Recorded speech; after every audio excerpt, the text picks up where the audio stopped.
जय श्री कृष्ण जय सोनल मां केम छो बधाय। तो आज तो बपोर मैंने नींदर न आई तो हूँ फटाफट उठी ज जाऊँ बस नींदर न थती तो उठी ने मैंने एम थो कि अथाणु बनावुं લીંબુનું। आथेला લીંબુ तो है ज पण आ तो खाटू ने गळ्યું एवं थोड़ोक आ हाथी मसालो एमां मिक्स करी बाकी आ वरियारी है एमां थोड़ा लविंग मरी खांडी અને આ બધો મસાલો મિક્સ કરી અને અથાણું બનાવી લીંબુ અલગ પાડી લીધા અને બને તો એમાંથી લીંબુના બી કાઢી લેવા જેથી મોંમાં ન આવે અને પછી આ ખાંડ એમાં મિક્સ કરવાની છે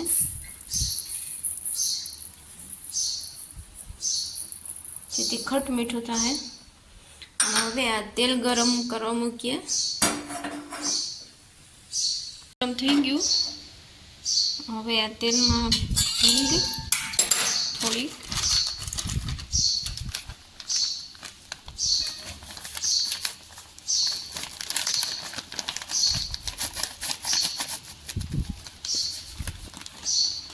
અને બાકી આ બધો મસાલો વરિયારી ને એવું બધી હાથે મસાલો મિક્સ કરી દીધો। એમાં તીખાશની જરૂર નથી કારણ કે મસાલો તીખો જ હોય। વધારે એક્સ્ટ્રા તીખું જોતું હોય તો અલગથી ચટણી નાખવાની। હવે આ બધો મસાલો આમાં એડ કરી દેવું।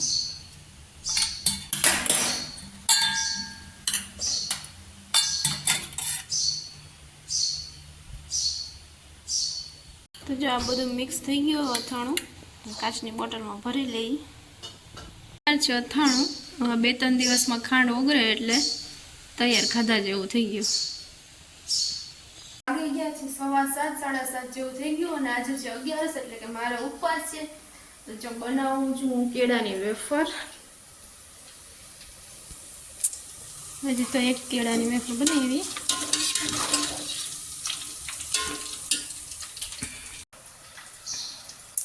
तो जब बनी गई वेफर एक गाणुं छे चढ़े एटली बधी कई नहीं खाई जाओ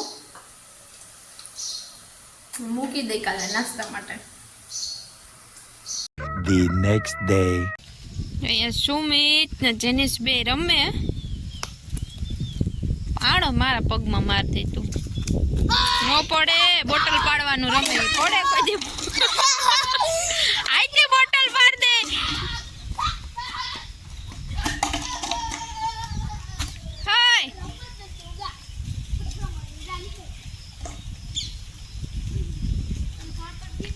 भाई पाणे पड़ी ने પછી પગે ઉલારિયા કર્યા લાગતું નથી તું ઉલારિયા કરે લે મને મારવા દેજે એકવાર।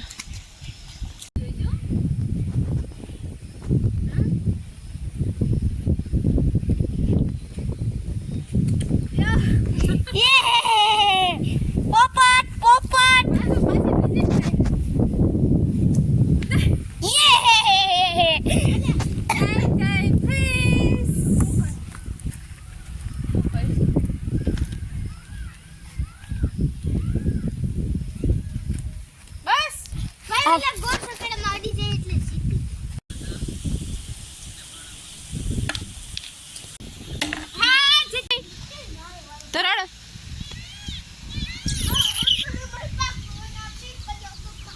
પાછળના ભાગમાં માંડી ઉગી નથી ત્યાં વાવવાની છે પાછી આવું બરધુનો ક્યાંકથી મેળ કરવાનો છે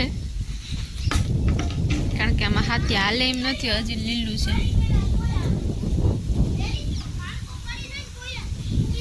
હજી એકાદો દી વરાપ રહે ને તો હાલે બાકી તો બસ જવું ને સુમિતની મોજ કે નહીં। અમારો વિડીયો અહીંયા જ પૂરો કરते અને ગમ્યો